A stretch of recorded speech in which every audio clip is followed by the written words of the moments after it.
Bonjour à tous, j'espère que vous allez excellemment bien. Aujourd'hui on se retrouve pour parler cyclisme après les Jeux Olympiques, la Classica San Sebastian.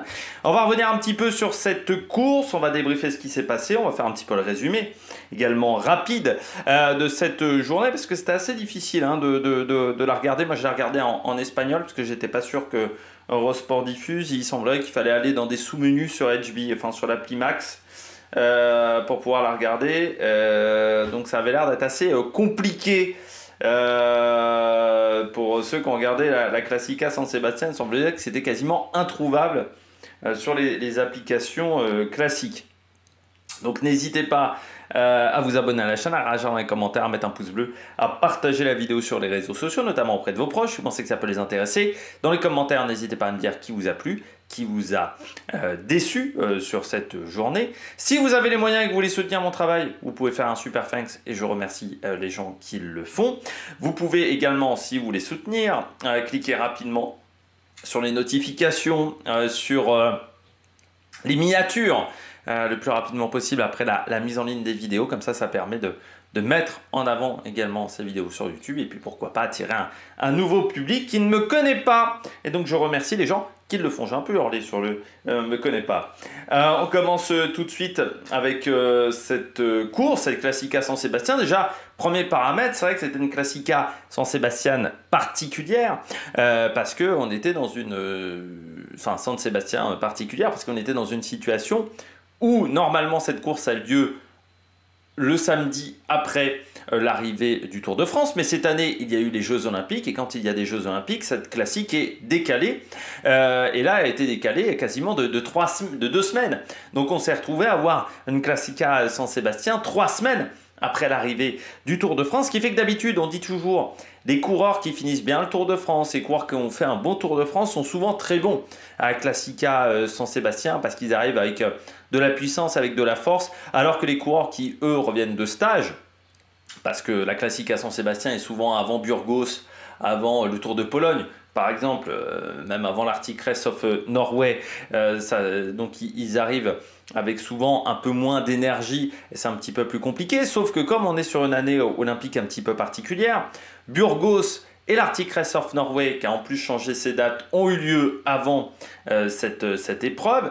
Et puis, il y a eu également le Tour de Slovaquie, ou de Slovénie, je confonds toujours les deux pays, qui a eu lieu début juillet, juste avant les Jeux Olympiques. Donc c'était particulier de savoir qui allait réussir à s'en sortir. Est-ce que les coureurs qui participaient au Tour de France, qui n'auraient pas couru depuis, pourraient s'en sortir? La réponse est que ça a été quand même plutôt compliqué pour ces coureurs-là. Parce que si on regarde bien le top 10 de cette épreuve des Jeux Olympiques, bien sûr on regarde le top 10 attentivement. Donc vous avez Marc Hirschi, Julien Alaphilippe n'ont pas fait le Tour de France. Van den Velt, lui non plus, n'a pas fait le Tour de France. Il a fait le Sibiu Cycling Tour. Vous avez Vermarque qui a fait le Tour de France. Jonathan Narvaez, lui, n'avait fait le Tour de Slovénie, mais n'avait pas fait... oui, donc c'était le Tour de Slovaquie pour Alaphilippe et Hirschi. Paulès avait fait le Tour de France, mais en étant quand même assez discret. Et puis Paulès a une saison particulière parce qu'il a repris extrêmement... Enfin, il a eu assez peu de jours de course sur la première partie de saison avec pas mal de petits pépins physiques. Patrick Conrad n'avait pas fait, me semble-t-il, le Tour de France. Voilà, il avait fait Suisse et Tour de Burgos. Michael Woods, lui, avait fait le Tour d'Italie qu'il avait abandonné très vite et il avait assez peu couru depuis. Jan Christen n'avait pas fait le Tour de France et McNulty n'avait pas fait le Tour de France. Et même si on descend un petit peu plus loin, Ben O'Connor, George Bennett, Ben O'Connor n'avait pas fait le Tour de France vu que c'était Félix Gall qui était prévu. Si on descend, donc Cepeda n'avait pas fait le Tour de France. George Bennett, je ne sais plus, il n'avait pas fait non plus le Tour de France. Clément Berthet et Lipovitz. Lipovitz n'avait pas fait le Tour de France, c'était le Tour d'Italie. Et Clément Berthet n'a pas fait le Tour de France également. Donc on se retrouvait quand même à avoir une course où quand vous regardez le top 15, eh bien seulement 2 coureurs ont fait le Tour de France, Vermarqueux et Nelson Poles. Certains s'étaient trompés sur Twitter en disant qu'il n'y avait que Poles qui avait fait le Tour de France. Non, Vermarqueux avait fait le Tour de France. On se souvient notamment de sa deuxième place derrière Romain Bardet sur la première étape est très présent dans les échappées notamment. Alors cette Classica San Sébastien qui partait dans la canicule basque pour 235 km. Dès le kilomètre 0, on avait des premières attaques avec Van Tricht, avec Tobias Bayer, Alpecin qui n'avait pas forcément réellement de chance. Alexis Forprost également du côté d'Intermarché. Une attaque qui, ces multiples attaques qui seront reprises à 231 km de l'arrivée. 5 km après, au kilomètre 226 km de l'arrivée, pardon. Axel Laurence qui tentait d'attaquer avec Joussom, également, le coureur de la Total Energy. Cette attaque qui a été suivie par un contre de Moniquet, le coureur de la Lotto. On essayait peut-être de placer un homme pour éviter de rouler du côté de la Lotto. Et puis en fait la bonne échappée est partie au kilomètre 193, une échappée de 10 coureurs à l'intérieur de laquelle on retrouvait Simon Kjær, Warren Barguil, on avait également Herrada, Gebrselassie, Moniquet, De Preto du côté de la Jayco Alula, Ben Sveoff du côté de la Bora, Guernalec, Haller était Holter était là, c'était pas l'heure, c'était Holter du côté de la Uno X et puis Pierre Latour. Cette échappée qui va prendre assez vite de l'avance, comme souvent sur cette classique, parce que on pourrait la comparer un petit peu à Liège-Bastogne-Liège au niveau de la manière dont ça se forme le matin. On sait très bien que la première échappée, en fait, elle part souvent assez vite, l'échappée, parce que personne ne veut véritablement suivre. Il y a quand même 4500 mètres quasiment de dénivelé positif. Et surtout que là, on savait que le final était extrêmement compliqué du côté de cette journée. L'écart max qui sera de 4 minutes 20. Et puis ensuite, vous avez quelques coureurs qui sont lâchés, notamment Davide De Preto qui sera repris avant que ça commence à accélérer, et c'est au kilomètre 67 qu'on aura l'attaque de Simon Kjær dans le Jek Zibel.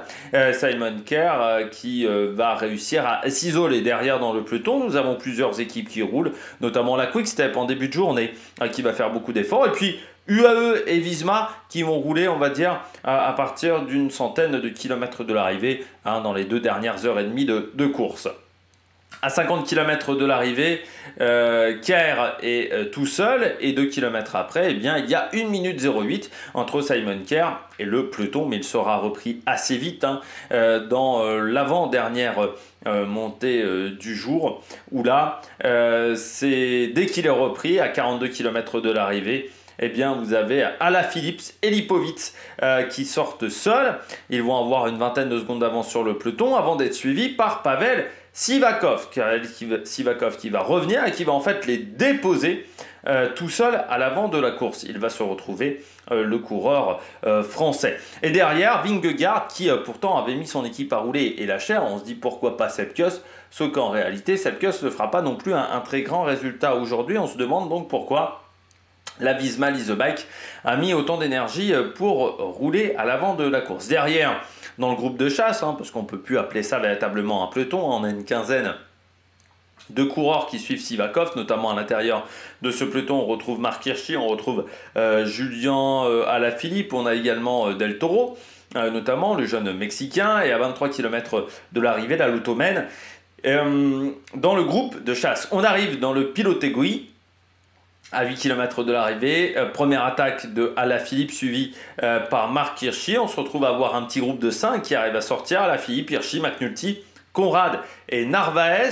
Ce groupe de 5 qui va pas vraiment très bien s'entendre, ce qui fait que derrière, ça revient un petit peu de l'arrière. On a Woods, notamment, qui arrive à rentrer de l'arrière. Vous avez également Nelson Poles, Ian Creston, qui n'était pas... Narvaez aussi, qui revient un petit peu de l'arrière. Et puis en fait, le bon groupe va réussir à sortir à 7 km 700. Alors premièrement, une attaque de Van de Velde qui sera contrée à 7 km 500 de l'arrivée par Julien Alaphilippe, mais qui n'arrive pas à se défaire de Marc Hirschi. On arrive dans le final, Lennart Van Rietveld n'arrive pas à revenir dans la descente face à Alaphilippe et Hirschi. Les deux coureurs s'entendent, on va dire, c'est des relais de courtoisie, mais on ne peut pas dire qu'il y a une grosse entente entre les deux coureurs.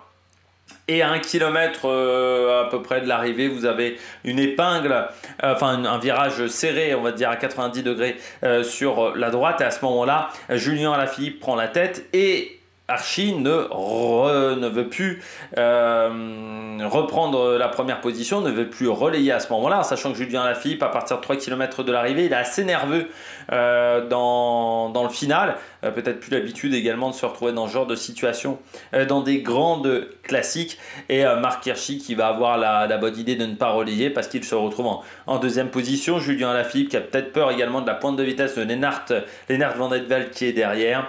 Ce qui fait qu'à la fin, Julien Alaphilippe lance son sprint à 200 mètres. Mais Marc Hirschi est trop fort et s'impose devant Alaphilippe. Van Rietveld va remarquer Narvaez pour le top 5 de cette course du World Tour, qui était plutôt de bonne facture. Il y a souvent des... Alors c'est vrai que ces dernières années, on ne peut plus dire qu'il y a véritablement des surprises sur la Classica San Sebastian, comme on a connu à une époque où parfois il y avait des grosses surprises. Je pense notamment à Tony Galopin, qui n'était pas forcément le favori quand il s'était imposé, ou Julien Alaphilippe en 2018, qui ne faisait pas non plus foncièrement partie des favoris sur cette grande classique du World Tour. Mais toujours installé à un moment de l'année où parfois on décompresse du vélo. Voilà, après le Tour de France, parfois on regarde d'autres sports, parfois voilà, on se désintéresse un petit peu du vélo avant la Vuelta, ce qui fait que c'est toujours un petit peu compliqué son emplacement dans le calendrier, mais là elle se retrouve à une semaine de la Vuelta, donc ça pouvait être intéressant pour voir un état des lieux de la condition physique des futurs leaders de cette épreuve qui sera, je pense, assez ouverte, cette Vuelta 2024. On regarde tout de suite les coureurs au top. Attaque de Marlou! Du côté des coureurs au top de cette Classica San Sebastian, on commence bien entendu avec Marc Hirschi. C'est vrai que le duel Hirschi-Alaphilippe, ça nous a rappelé l'année Covid, parce que on les avait vus tous les deux très régulièrement sur la Flèche Wallonne. On les avait vus également. Non, sur la Flèche Wallonne, ils n'étaient pas l'un contre l'autre parce que c'était. Voilà, il n'était pas présent à la Philippe, mais on les avait vus à Nice. On se souvient de cette étape du Tour de France, sa deuxième étape, où il y avait le Turini, je crois, au programme, où ça s'était fini autour de Nice, avec la victoire de Julien Alaphilippe ce jour-là face à un presque inconnu, parce que c'est vrai que Marc Hirschi, il faut bien le dire, en 2020, on ne le connaissait pas tant que ça, le coureur suisse. Et puis ensuite, bon, il s'était révélé dans les Pyrénées, dans le Massif central, où il avait été extrêmement fort, et puis vainqueur de la Flèche Wallonne. Et puis, bon, Hirschi, ensuite, derrière, il rejoint UAE. Pas mal de problèmes physiques, notamment des problèmes de hanche, pas mal d'opérations du côté de Marc Hirschi. Et c'est vrai que le Suisse, ces derniers temps, quand UAE lui donne les clés du camion, il répond présent, Marc Hirschi. C'est-à-dire que, alors oui, souvent il est équipier, Marc Hirschi, il est équipier de Pogacar, il est équipier de tous les nombreux coureurs qu'il y a dans cette formation, mais Hirschi, quand on lui donne les clés du camion, quand UAE décide qu'il est leader, Hirschi se rate assez peu. Il faut bien le dire, que ça soit sur les semi-classiques italiennes l'an dernier, où il a été très fort, que ça soit cette année sur le Tour de République tchèque, qu'il a remporté, c'était... oui, le Tour de République tchèque, pardon, j'ai dit le Tour de Slovaquie, Slovénie, non, c'était République tchèque au final, une petite bêtise, mais sur le Tour de Hongrie, bon, il finit 5e, c'était un peu moins bien, mais c'est vrai que sur il remporte la Phonadrome classique, avec Ayuso qui lui avait laissé carte blanche ce jour-là. L'année dernière, en fin de saison, il est très régulier sur les classiques italiennes. Il remporte le Tour du Luxembourg, vainqueur de la Coppa Sabatini, deuxième du Mémorial Marco Pantani et de la Coppa Agostini. Mais le problème, c'est qu'aujourd'hui, dans cette formation, il est barré. Il est barré par Del Toro, il est barré par McNulty, même de temps en temps. Il est barré par des coureurs qui sont considérés comme meilleurs par sa hiérarchie, notamment Pogacar, Ayuso également. Et c'est vrai que pour lui, c'est très dur d'avoir des résultats. C'est un coureur qui est dans sa dernière année de contrat. Il va quitter UAE, hein, ça on le sait déjà. Pour aller où, c'est la grande question. On parle de Tudor, parce que bien entendu, il est suisse. C'est une possibilité, Tudor, qui est assez forte.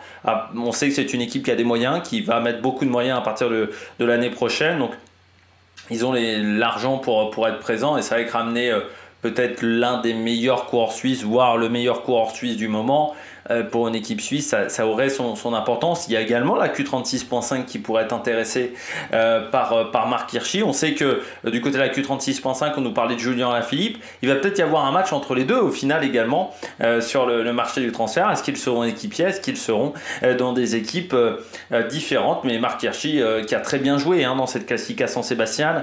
Il a très bien joué le surnombre aussi avec son équipe, la UAE, parce que c'est vrai que Sivakov, ça a permis à cette formation de ne pas rouler. Et c'est vrai que dans la dernière difficulté, ils étaient en surnombre. Il y avait Marc Hirschi qui était fort, mais vous aviez McNulty, Del Toro qui était aidé par Sivakov qui n'était jamais extrêmement loin. Ce qui fait qu'il y avait un réel avantage de nombre du côté de cette formation UAE Team Emirates. Et à la fin, bon, Marc Hirschi, le sprint, il est au-dessus, mais parce qu'il a progressé depuis 2020 face à Julien. Et puis Julien n'a pas très bien géré le dernier kilomètre, il faut bien le dire. Sur les 3-4 derniers kilomètres, il est très tendu, très stressé. Je pense qu'il était plus concentré par Van Aert que par Marc Hirschi.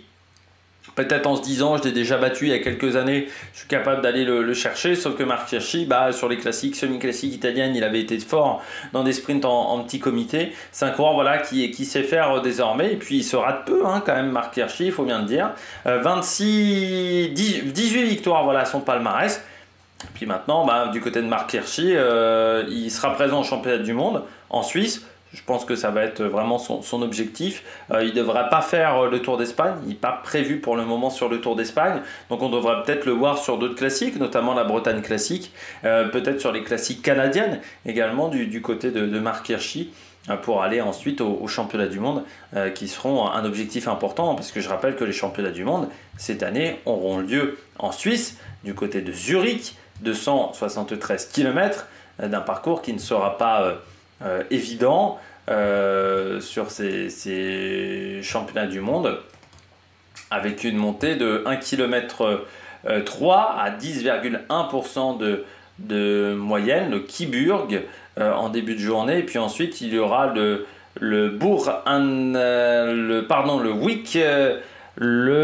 Witticon, voilà, qu'il faudra prendre à de nombreuses reprises, 1 km 9 à 9,2 à 6,2 de moyenne. Et en plus, après cette montée, ça ne descendra pas tout de suite. Et puis il y aura une petite bosse également dans les 5 derniers kilomètres. Donc c'est vrai que c'est peut-être pas forcément le parcours le plus dur qu'on ait eu de ces championnats du monde. En Autriche, c'était peut-être plus compliqué, mais ça reste quand même un parcours qui ne sera pas évident. Il y aura quand même 4300 mètres de dénivelé positif. Donc voilà, un profil à la Liège-Bastogne-Liège, à peu près sur 270 km en termes de dénivelé positif. Donc c'est pas anodin du côté de cette épreuve. Mais il faudra quand même avoir une petite réserve de vitesse. Et Marc Hirschi, dans ce domaine-là, n'est pas mauvais, il faut bien le dire. On l'a vu aujourd'hui, le coureur suisse. Alaphilippe, ça fait du bien. Ça fait du bien de revoir Julien. De toute façon, il renaît depuis le Tour d'Italie, Julien Alaphilippe. C'est-à-dire que cette année, il a eu déjà beaucoup moins de galères pendant l'intersaison que les années précédentes. Donc ce qui a fait la différence. Alors certes, il a eu son problème de genou. Il avait une fracture au niveau du genou, notamment pendant les classiques flandriennes, mais au final, ça ne l'a pas trop handicapé sur la suite. Et puis tu sens qu'il veut quitter la Soudal Quick-Step par la grande porte et par la bonne porte. Surtout Julien Alaphilippe, parce que c'est vrai que si on regarde bien, c'est une équipe qui lui a donné sa chance à un moment de sa carrière où c'était pas forcément évident, où aucune équipe française ne croyait en lui. Et c'est vrai que Patrick Lefevere lui a fait confiance. Ensuite, on va pas revenir sur toute l'affaire Patrick Lefevere et Julien Alaphilippe ces 2 dernières années. Mais je pense qu'il a quand même envie de remercier l'équipe en ayant des bons résultats, et puis il a retrouvé la confiance. Ce qui fait la différence entre le Julien Alaphilippe de cette année et le Julien Alaphilippe d'il y a 1 an, d'il y a 2 ans, c'est qu'il a retrouvé un peu de confiance. Alors pas encore suffisamment Parce que l'on voit que face à Marc Hirschi, ce qui fait la différence, c'est la confiance. Marc Hirschi avait un peu plus confiance en ses qualités que Julien Alaphilippe dans le dernier kilomètre. Mais on voit qu'il a retrouvé un très bon niveau de cyclisme. Quand il fait 11e des Jeux Olympiques, il fait un gros travail pour Christophe Laporte notamment. Donc il fait quand même 11e des Jeux Olympiques. On l'a vu sur donc, le tour de... C'était donc République tchèque. Voilà, j'ai dit une petite bêtise tout à l'heure. Il était présent également sur le tour de Slovaquie où il a terminé deuxième. Sur le tour de la République tchèque, il remporte la dernière étape. Il a fait beaucoup d'efforts sur cette épreuve. Et c'est vrai que quand vous regardiez ses résultats depuis son Tour d'Italie, deuxième à Rapolano Terme, vainqueur à Fano en faisant un numéro, 9e également à Sappada.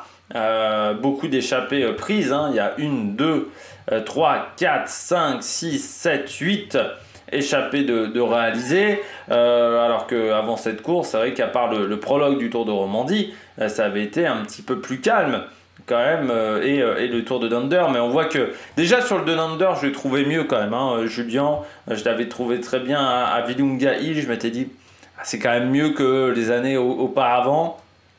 Et puis il a un peu changé sa préparation, sa manière de faire, mais là c'est vrai que depuis le Tour d'Italie il est vraiment très bon. Il sera sur la Bretagne Classique, c'est une épreuve, je crois qu'il n'a jamais remporté la Bretagne Classique, donc ça sera peut-être un de ses objectifs. Ça sera le 25 août, donc pendant la Vuelta, on ne sera pas très loin des Paralympiques, on ne sera pas aux Paralympiques, ça sera juste avant les Paralympiques, puisque les Paralympiques commencent le 28, donc ça sera 3 jours avant les Paralympiques, mais forcément il y aura la Vuelta. Il y aura eu beaucoup de courses en août sur un calendrier qui aura été quand même assez condensé comme toujours, donc tout le monde ne sera peut-être pas là au niveau des stars, donc ça peut peut-être lui convenir. Il y aura peut-être une bagarre avec Cosnefroy aussi s'il est présent, mais Cosnefroy qui a déjà remporté cette course, mais ça fait du bien de revoir Julien au top de sa forme, hein, tout simplement, du côté du coureur français. Autre coureur au top, Kevin Vermarke. Vous savez que c'est un coureur que j'aime bien, le coureur de la DSM, 4e quand même de cette Classica San-Sébastien.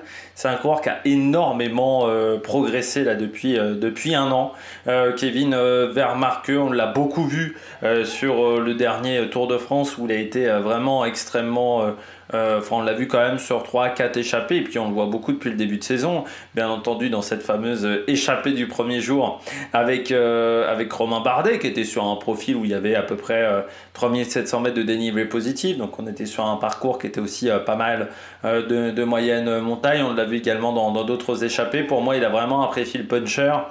Il est très doué dans ces classiques-là. Je pense que c'est un futur grand coureur de classiques.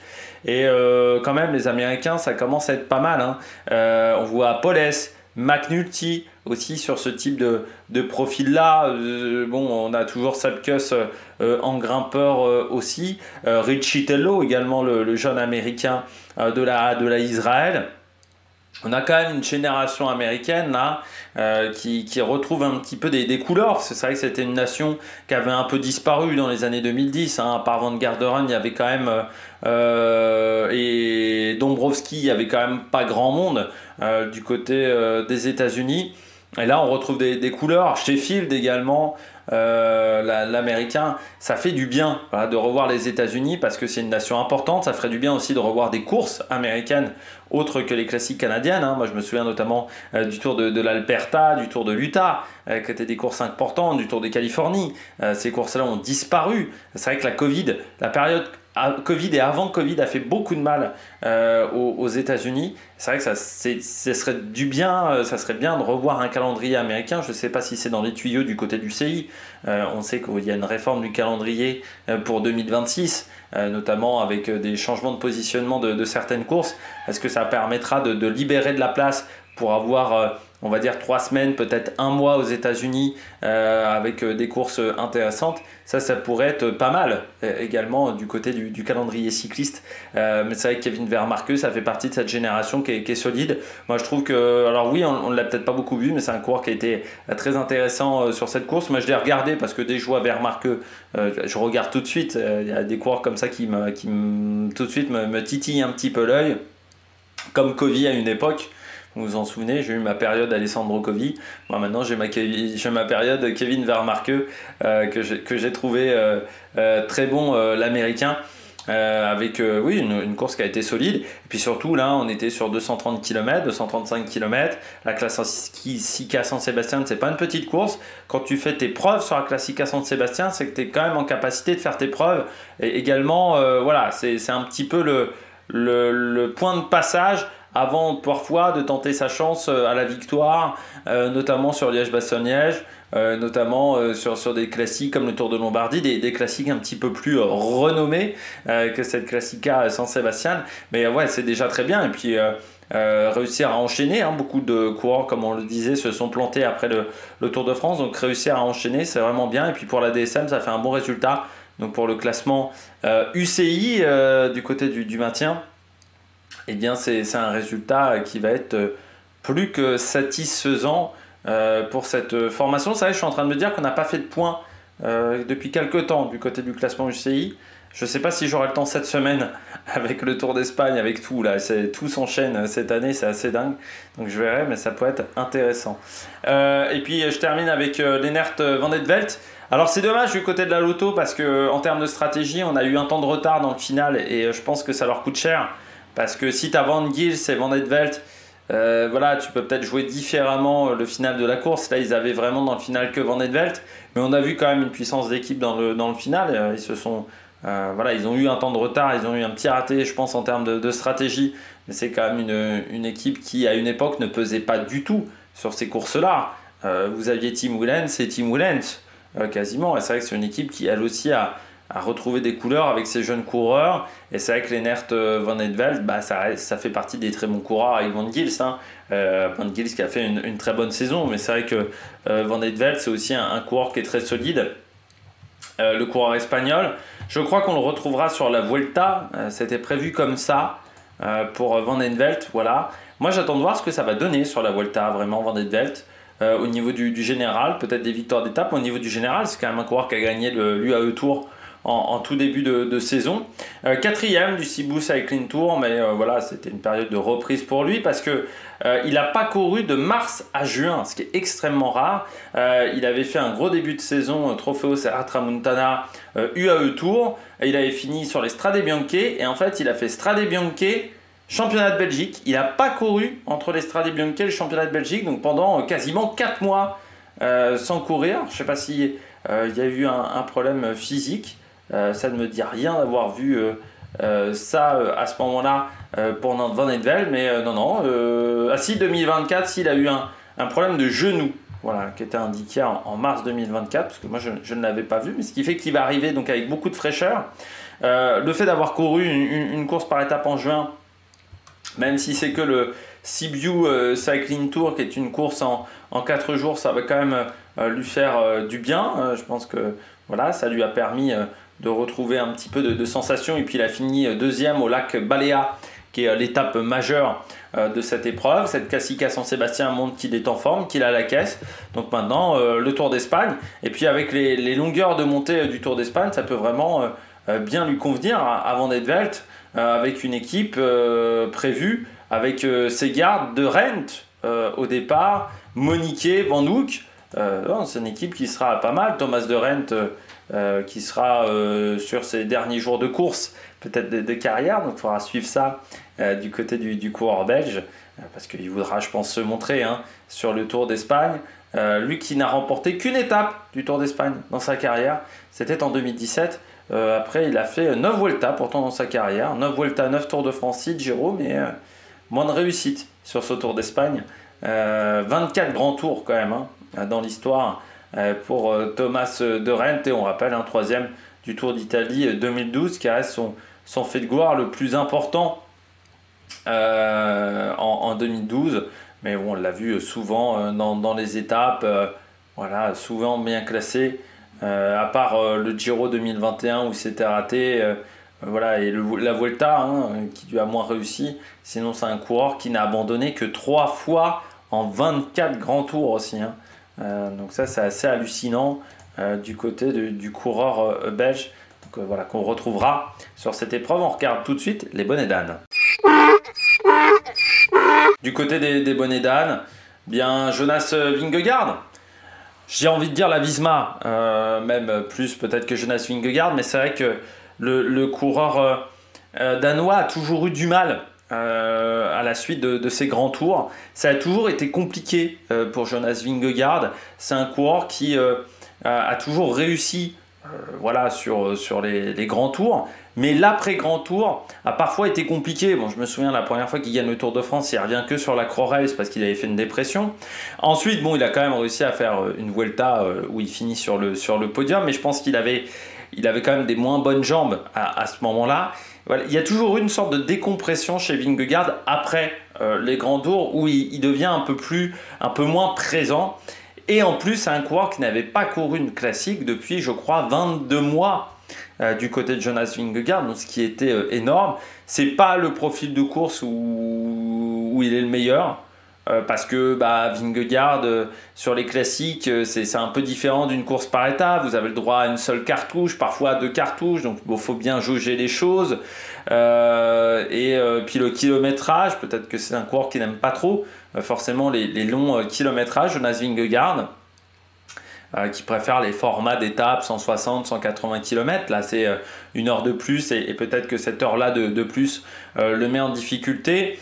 Et puis c'est vrai qu'encore une fois, on est arrivé 3 semaines après le Tour de France, donc c'était pas forcément évident au niveau de la remise en route, qui a peut-être été compliqué, mais il est lâché à plus de 40 km de l'arrivée, hein, je crois, Vingegaard. Voilà, il est lâché quand Alaphilippe accélère avec Lipovic, donc il n'a pas réussi à tenir la cadence, voilà le Danois. Mais ce qui est dommage, c'est voilà, son équipe est roulée pour lui pendant toute la journée et que Sepp Kuss n'ait pas réussi non plus à faire un grand résultat. Donc dommage du côté de Jonas Vingegaard. Après, c'était quand même prévisible un petit peu à l'avance. Le coureur danois a souvent eu du mal, encore une fois, après ces grands tours, à remettre la machine en route. C'est pas évident. Et puis il arrive quand même une période où il a fait un Tour de France, et il a cravaché sur ce Tour de France, il a fini un peu sur les rotules, il faut bien le dire, Jonas Vingegaard. Donc je pense que les vacances lui ont fait du bien. Est-ce qu'il a touché le vélo pas touché le vélo pendant 2 semaines, peut-être. Ce qui fait qu'ensuite pour repartir sur une classique, quand c'est pas ton exercice de prédilection, ça a peut-être été un petit peu compliqué pour lui ensuite. Deuxième flop, la Total Energy. Alors oui, on a vu Pierre Latour, on a vu Joussoum, mais je me demande encore quel est l'intérêt de la Total Energy de participer à cette épreuve. C'est une question que je me pose très régulièrement, parce que c'est pas un profil de course qui leur convient aujourd'hui. Ce format-là, ce format Liège-Bastogne-Liège, ils ont Pierre Latour, tu me dirais, mais bon, les descentes sont tellement techniques qu'on sait très bien que Pierre Latour n'arrive pas à tenir la cadence dans ce genre de situation. C'est quand même un format de course qui leur convient pas, pour moi, le Total Energy. Donc je me demande chaque année pourquoi ils prennent l'invitation. Or, ils pourraient peut-être partir en stage plus longtemps, faire autre chose à ce moment-là de l'année, qu'aller sur la Classica San Sébastien. Là, le meilleur coureur, c'est Jordan Gégat, qui fait 27e. Tous les autres coureurs ont abandonné. Steph Kras, Pierre Latour, Valentin Ferron, Fabien Grelier, Joussoum, Vuillermoz qui fait quand même une dernière année de carrière qui est assez terrible, hein, parce qu'on ne le voit pas, Vuillermoz. Hein. Alors déjà que les années précédentes, on ne le voyait pas énormément. C'est vrai que Vuillermoz, ça a été un peu une étoile filante. Très fort entre 2013 et 2018. Et ensuite, trou noir du côté de Vuillermoz. Et puis il a enchaîné les chutes, les problèmes, les pépins physiques. Alors, ça a été difficile voilà, pour le coureur français. Et là, c'est vrai que la fin de carrière, il termine en part 2022. Mais c'est vrai que là, ça fait... où il avait remporté l'étape sur le Dauphiné, mais ça a été le seul miracle depuis 2020, hein, cette étape sur le Dauphiné. Sinon là cette année c'est extrêmement compliqué. Meilleur résultat, je crois que c'est 17e de la Marseillaise. Ouais, il n'a pas fait mieux que 17e du Grand Prix de la Marseillaise. Et c'est vrai qu'on peut se poser des questions sur l'intérêt du côté de ces coureurs d'aller sur cette épreuve. Alors je sais qu'il y a le circuit Gate Show également derrière, donc voilà, c'est peut-être pour participer à ces 2 épreuves, mais c'est vraiment pas le profil qui leur convient. Je pense que c'est Voilà, il y a la Polynormande aussi aujourd'hui dans les grandes courses, mais qui bon, se retrouve pendant les Jeux Olympiques. Mais c'est vrai que je pense qu'il y avait peut-être mieux à faire, voilà, que d'aller sur cette épreuve. Peut-être mettre un peu plus de monde sur la Polynormande, par exemple, parce que si je regarde la start-list de la Polynormande, la Total Energy, oui, ils viennent avec Geoffrey Soupe, avec Jason Tesson, mais bon, avec Boniface, avec Boulawat, qui doit être un stagiaire, avec Baptiste Vadik. Bon, voilà, on vient pas avec la Dream Team. Oui, Boulawat, c'est un stagiaire. Donc on vient pas du tout avec la Dream Team au départ. Et c'est vrai que c'est un petit peu compliqué dans ce genre de situation. Boulawat qui a fini, qui a remporté une étape notamment du Tour du Maroc cette année. Course de catégorie 2-2. Voilà, pour ce coureur qui était donc dans cette épreuve française. Mais voilà, tu vois que c'est compliqué alors que d'un côté tu as Cocard, tu as la Pera qui sont venus. Voilà, tu viens avec Milan Menton du côté de la Lotto, Paul Penouet. Donc tu vois, il y a beaucoup d'équipes qui viennent avec des grosses structures. Même si la Groupama est là, je regardais, il y a quelques équipes qui sont voilà, qui sont des équipes continentales. On voit que c'est difficile d'attirer forcément les Dream Team dans ce genre de situation parce que voilà, on est sur une épreuve au mois d'août, le lendemain de la Classica Saint-Sébastien. Voilà, c'est toujours compliqué la Polynormande de la suivre déjà, et puis encore plus à cette année avec les Jeux Olympiques. C'est vrai qu'on a un petit peu la tête à autre chose, très clairement.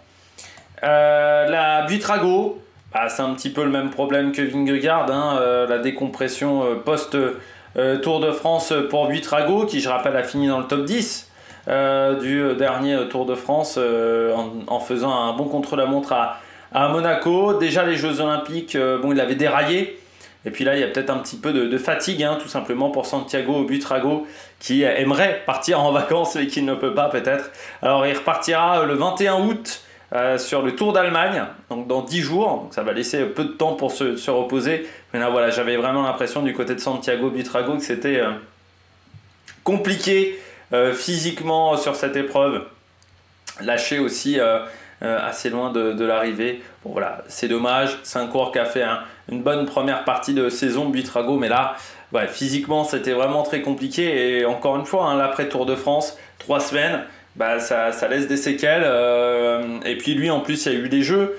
Donc c'est-à-dire qu'il n'a pas pu se reposer parce que les coureurs qui ont fini le Tour de France, ils ont enchaîné quasiment directement avec les Jeux parce que ils ont eu 1 jour ou 2 jours pour rentrer chez eux, repréparer des affaires pour le Tour de France. Mais s'ils voulaient participer à la cérémonie d'ouverture, fallait être le 26 juillet ou 27 juillet, je ne sais plus, du côté de Paris. Même si ensuite tu re-rentres après la cérémonie d'ouverture. Je sais pas, il faisait pas le contre-la-montre lui, mais bon, il fallait repérer le parcours, donc forcément il s'est assez peu reposé.